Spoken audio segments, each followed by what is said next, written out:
शुरू करने से पहले आज का प्रोग्राम एक बार फिर से तमाम व्यूअर्स को अर्ज करता है शाहरुख सलाम। आज जैसे कि आपने टाइटल देखा होगा कि most repeated and expected questions with unexpected solution, और उसके साथ साथ क्या लिखा हुआ था, वोट ऑफ थैंक्स। तो मेरा मकसद ये है कि आप लोगों ने मुझे इतना प्यार दिया, एक नए चैनल को इतना ग्रो करवाया, उसके लिए मैं आप लोगों का बहुत शुक्रगुजार हूँ। मैं चाह कर भी कैसे आपके फेवर को पे करूँ, नहीं कर सकता हूँ कभी भी। तो इसीलिए मैंने वोट ऑफ थैंक्स लिखा था और उम्मीद करता हूँ कि जो मैंने ट्रिग्नोमेट्री का 2 ड्रॉप डाला है वो आप लोग को बहुत अच्छा लगा होगा। तो उस क्वेश्चन पे आने से पहले मैं इस मकाम पे जहाँ पहुँचा हूँ, जिनकी वजह से पहुँचा हूँ, अगर उनके बारे में ना बताऊँ तो मुझे नहीं लगता है कि मेरे लिए सही होगा, बेईमानी होगा उनके साथ। तो सबसे पहले मैं जिक्र करना चाहूँगा अपने स्कूल जहाँ मैंने तालीम हासिल की, हज़रत अली एकेडमी, जो इस्लामपुर मुजफ्फरपुर में अवस्थित है। उन्होंने सिर्फ मुझे दुनिया का तालीम नहीं दिया, उन्होंने ये बताया कि जिंदगी अच्छे से किस तरह गुजारी जाती है। Bookish knowledge is not everything, how to live the life is important.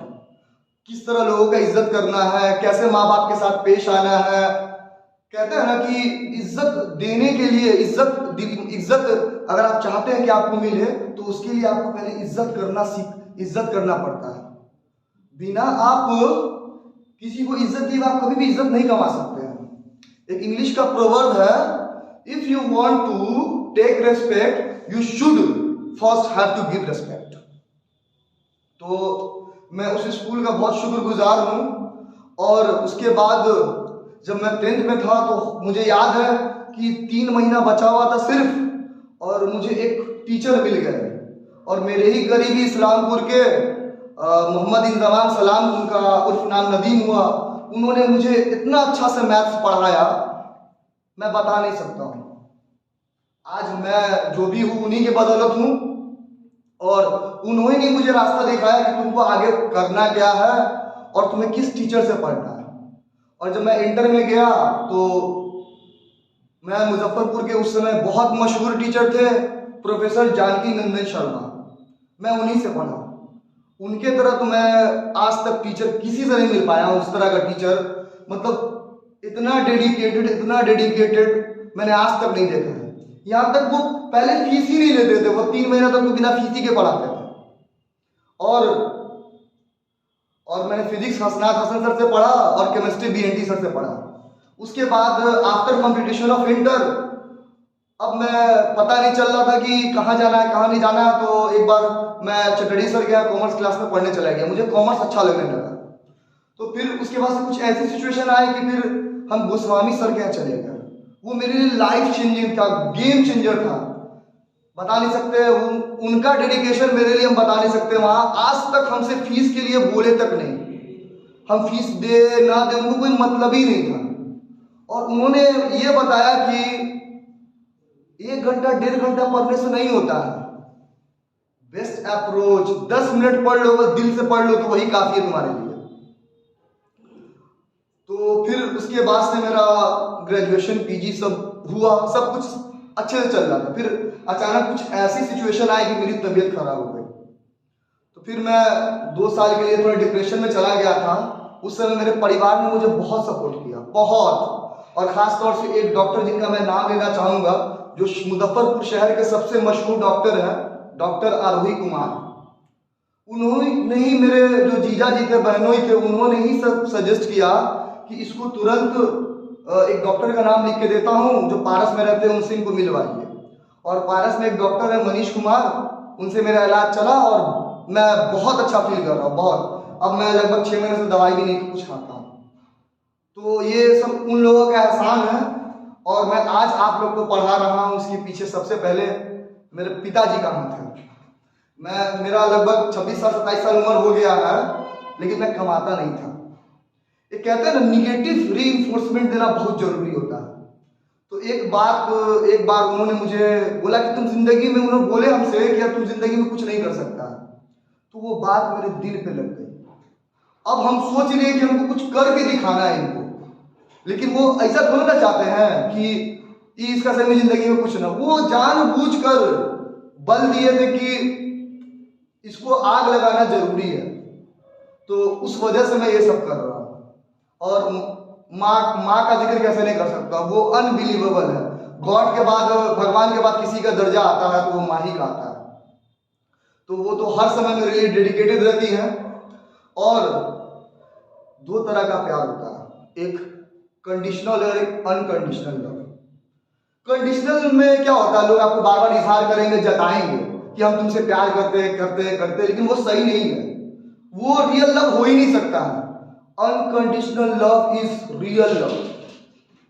तो जो आपके माँ बाप होते हैं, मुझे उम्मीद है शायद ही कहीं एक आध बार कहे होंगे बेटा आई लव यू, लेकिन कभी भी नहीं कहते हैं।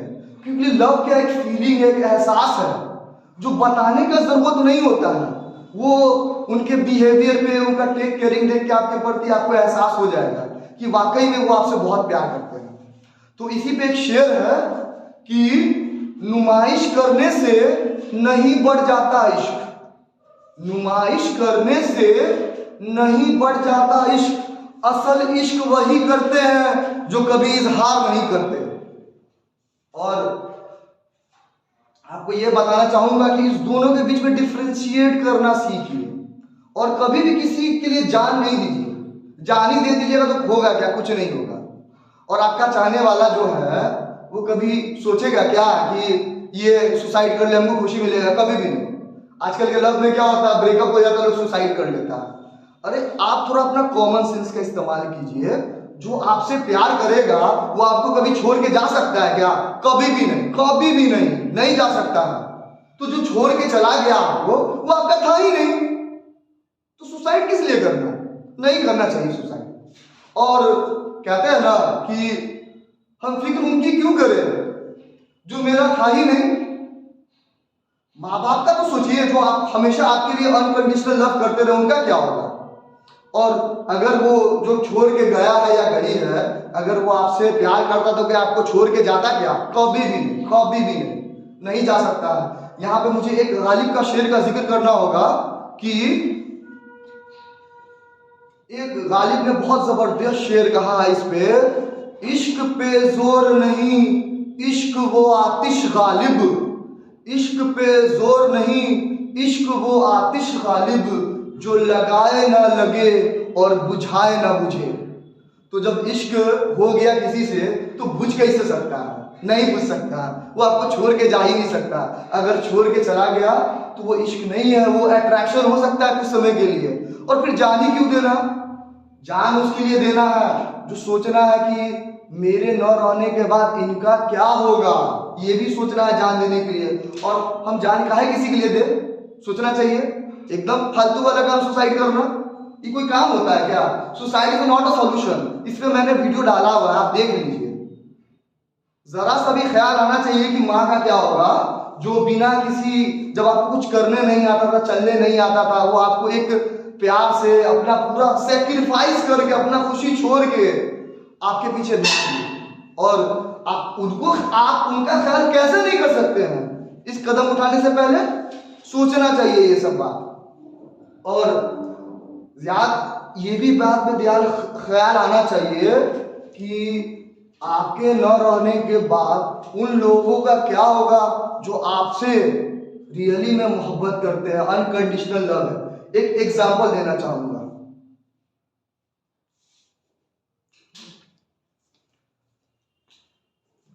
देखिए, ये मेरा भगना है आगे, अभी ये नीट का तैयारी कर रहा है और एग्जाम होता है नीट का लगभग मई जून में, हमको आइडिया नहीं। लेकिन अपना एग्जाम प्रीफर न करके मेरे लिए, मेरे साथ दिन भर टाइम गुजार रहा है। इसे कहते हैं अनकंडीशनल लव। कोई नहीं इसका फायदा, इसमें सारा जो पूरा सेटअप होता है यही करता है, मेरा जो भी रिकॉर्डिंग होता है यही करता है, दिन भर मेरे साथ रह रहा है। इसे कहते हैं अनकंडीशनल लव। इसको कुछ फायदा भी नहीं होता, इसको कुछ देते भी नहीं है, फिर भी इसे कहते हैं इस बंदे के लिए ये जो कहेगा उसके लिए हम करने के लिए तैयार। ऐसे लोग के लिए जान लेना चाहिए। इसी तो ना होता है कि जो आपसे कभी प्यार नहीं किया उसके लिए आप सुसाइड कर लें। तो मेरा मैसेज यही देना है कि suicide is not a solution, और जिंदगी में लड़ना सीखिए, एक वॉरियर बनिए। इस पे एक मैं शेर बोलना चाहूंगा कि ना हो दुख, ना हो तकलीफ, ना हो मुसीबत, तो क्या खाक मजा है जीने में। ना हो दुख, ना हो तकलीफ, ना हो परेशानी मुसीबत, तो क्या खाक मजा है जीने में। बड़े बड़े मकाम और लक्ष्य हासिल हो जाते हैं जब आग लगती है सीने में। तो अपने आप में एक जुनून पैदा कीजिए कि मुझे कर ही जाना है कोई चीज। और इससे पहले एक शेर बोले थे ना, हमेशा भगवान से यही प्रे करना है कि या रब मुझे बस इतना कमाल दे कि जमाना मेरी मिसाल दे, बस इतना ही। और उसके बाद बताता हूं मैं आपको, जब मैं डिप्रेशन से निकला तो मैं 2022 की बात है, सीजीएल का एग्जाम होने वाला था। तो उससे पहले मैंने प्रिपरेशन कर रखा था, बहुत अच्छे ढंग से कर रखा था, और मुझे उम्मीद था लगभग 37,000 के अप्रॉक्स वैकेंसी आई थी, और मुझे पूरा उम्मीद था कि मेरे से वो निकल जाएगा। तो मैंने देखा फॉर्म, खुद ब खुद फिल कर लिया। पता क्या चला, मेरा फॉर्म रिजेक्ट हो गया। मुझे बहुत अफसोस लगा कि जब आप अपने पीक पे हो, आप इतना मेहनत कर रहे हो, तो आपका फॉर्म रिजेक्ट हो जाता है। किस कारण? मैंने फोटो एस्पेक्ट्स के साथ डाल दिया था, इस वजह से मेरा फॉर्म रिजेक्ट हो गया था। और मुझे बहुत अफसोस हुआ, और मैंने क्या क्या नहीं किया, कहां कहां मेल नहीं भेजा। लेकिन फिर जो रूल्स, तो रूल्स होते हैं ना, किसी के साथ कंप्रोमाइज नहीं कर सकते हैं ना। लेकिन आज हमको फील हो रहा है कि अच्छा हुआ वो रिजेक्ट हो गया, अच्छा हुआ वो रिजेक्ट हो गया। मेरा फॉर्म रिजेक्ट हुआ ना, मेरा सिलेक्शन हुआ। क्योंकि अगर वो ना होता रिजेक्ट तो आज हम यहाँ पढ़ा नहीं रहे होते।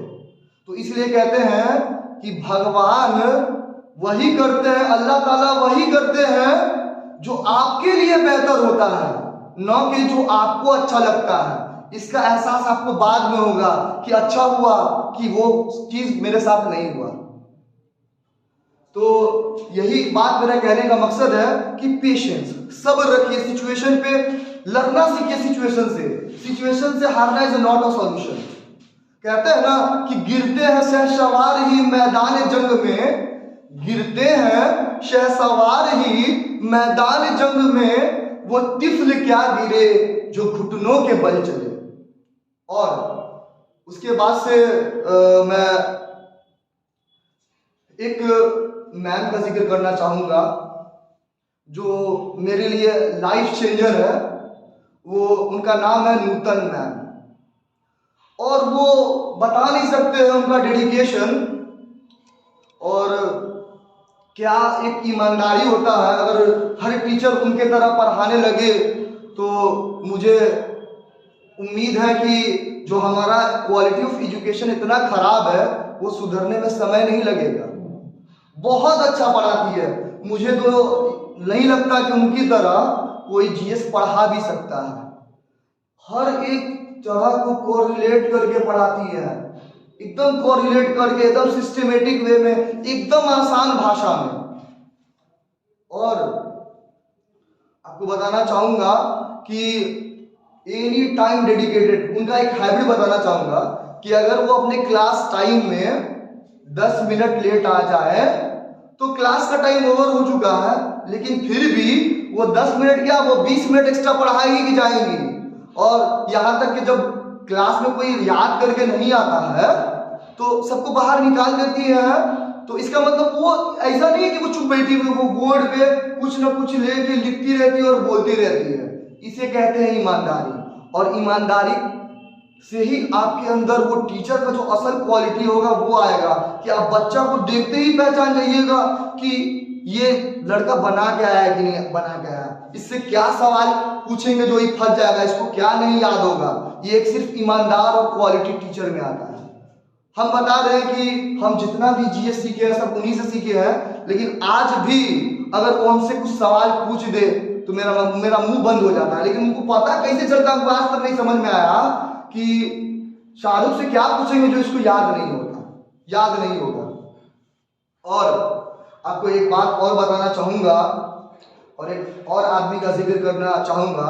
अभी ये जो क्लास देख रहे हैं, ये कोई मेरा क्लास नहीं है, ये आदिल सर का क्लास है।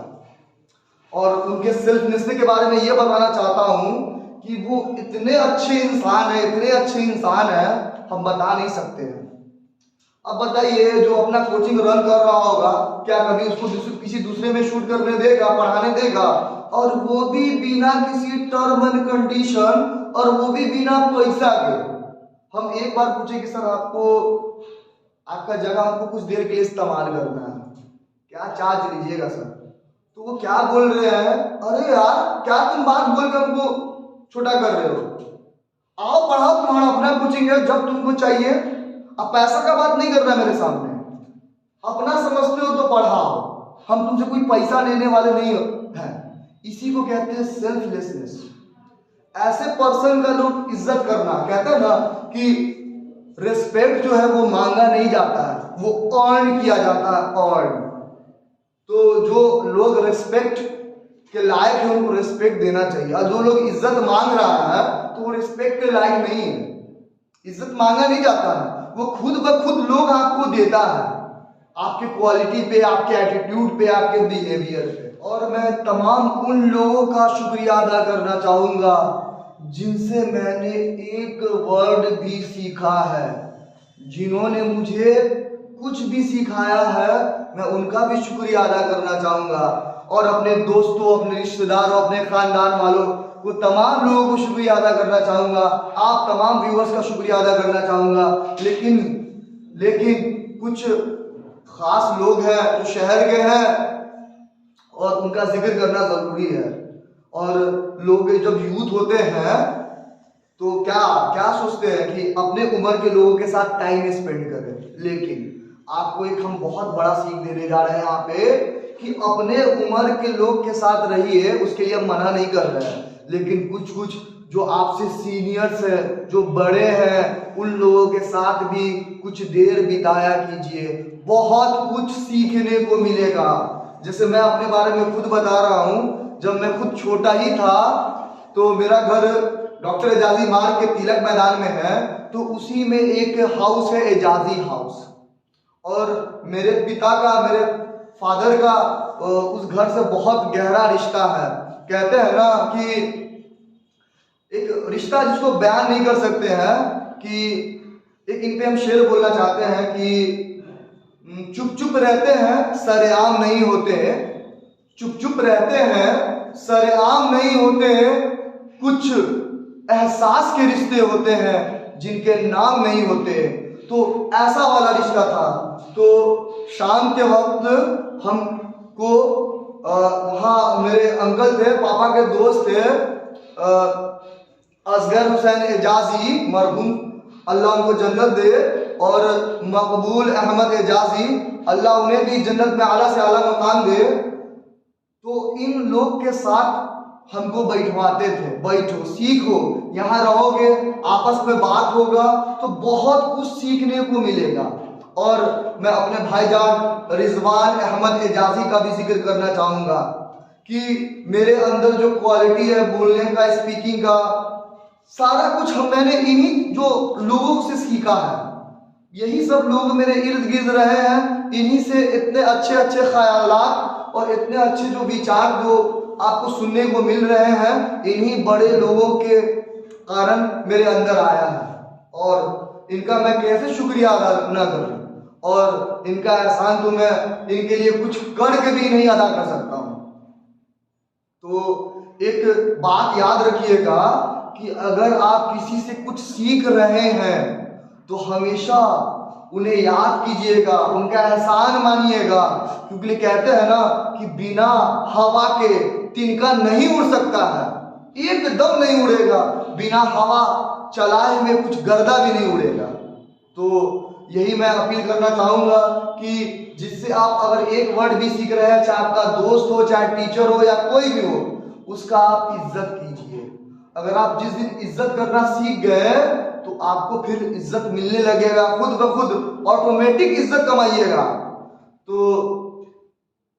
इसी सब बात सीखना जरूरी है, ये सब लाइफ लेसन है, और ये हो सकता है कि आपके लिए एक गेम चेंजर साबित हो, आपके जिंदगी का ये टर्निंग पॉइंट बन जाए। और एजुकेशन की क्वालिटी को क्या कहिए, हमेशा एक्सपैंड करते रहिए, इंप्रूव करते रहिए। यूनिवर्स क्या है, एक्सपैंड कर रहा है, लिमिटलेस है यूनिवर्स, हमेशा एक्सपैंड कर रहा है। तो आप भगवान भी, अल्लाह भी कायनात के हिसाब से ही सीखने के लिए कुछ दिए हैं। देखो यूनिवर्स एक्सपैंड कर रहा है, तो तुम काहे एक्सपैंड नहीं कर रहे हो भाई, तुम भी करो, हमेशा लिमिटलेस बनो। किसी फील्ड में जाओ, इवन बिजनेस के फील्ड में भी जाओ, किसी फील्ड में जाओ, हमेशा सोचना कि आगे ही बढ़े।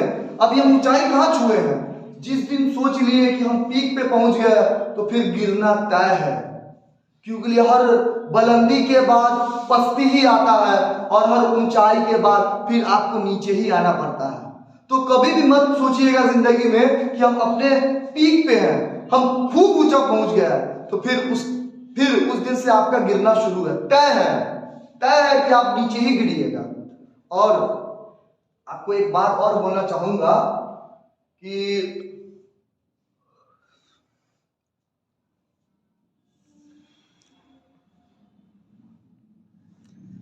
आज का दौर क्या है, कंपटीशन का दौर है। जिधर जाइए, जिस फील्ड में जाइए, हर फील्ड में कंपटीशन है। बिजनेस में कंपटीशन है, एजुकेशन में कंपटीशन है। अगर आप स्कूल में पढ़ रहे हैं तो वो फर्स्ट कर रहा है, वो सेकंड कर रहा है, वो थर्ड कर रहा है, खूब कंपटीशन का दौर है। बिजनेस में है तो भाई उसके दुकान में ज्यादा ग्राहक है, मेरे दुकान में कम है। काहे ऐसा हो रहा है? हमेशा याद रखिए, अगर गेम चेंज करना है तो एक पर्पस याद रखिए कि कभी भी दूसरों को नहीं देखिए, दूसरे से हसद नहीं कीजिए, जलन नहीं कीजिए, खुद को देखिए कि कल आप कहाँ थे और आज आप कहाँ हैं। कल आपको अगर जोर आता था तो आज घटाव आ रहा है कि नहीं आ रहा है? दूसरे को गुना रहा है, उससे हमको क्या मतलब है? हमेशा अपने स्किल को इंप्रूव कीजिए। अगर बिजनेस कर रहे हैं तो आप ये देखिए कि इस साल आपका 2 लाख का पूंजी है तो अगले साल 2,20,000 हुआ है कि नहीं हुआ है। ये नहीं देखिए कि अगला की दुकान में 40 लाख का पूंजी है तो कितना कमा रहा है। तो मतलब कि खुद से कंपटीशन करना अपने पास से कि कल कहाँ थे और आज आप कहाँ हैं, कहाँ पहुंचे हैं, कितना इंप्रूवमेंट है। हर रोज एनालिसिस कीजिए, हर रोज देखिए कि कहाँ मुझ में कमी है, मैं कहाँ फंस रहा हूं। और इसी पे एक शेर बोलना चाहूंगा कि जिद है मुझे खुद से जीतने की, जिद है मुझे खुद से जीतने की, मुझे खुद को ही हराना है। मैं भीड़ नहीं हूं दुनिया की, मेरे अंदर खुद एक जमाना है।